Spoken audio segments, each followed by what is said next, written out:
మీరు ఎంత శ్రద్ధగా విని దాని ప్రకారం మీరు నడుచుకున్నప్పుడు, వినడం మాత్రం కాదు, ఏం చేయాలంట? నడుచుకోవాలి.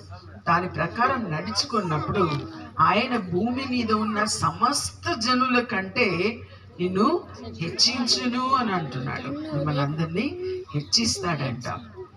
సో ఏంటంటే బైబిల్లో ఉన్న మాటలన్నీ ఆలకించినప్పుడు.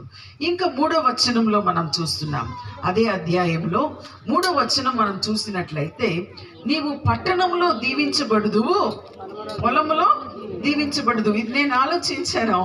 పట్టణంలో అంటే ఇప్పుడు ఇది మీరు చెప్తారు, ఇది సిటీ అంటారు కదా, ఓకే సిటీ. ఇంకా సిటీ మాత్రం కాకుండా నిన్న చెప్తున్నప్పుడు బ్రదర్ చెప్తూ ఉన్నారు, చాలా మంది పల్లెటూరులో నుండి కూడా వస్తున్నారు, దూర ప్రాంతం నుండి వస్తున్నారు, వారి కోసం వెయిట్ చేయాలి అని. సో ఇక్కడ పట్టణంలో ఉన్నవారు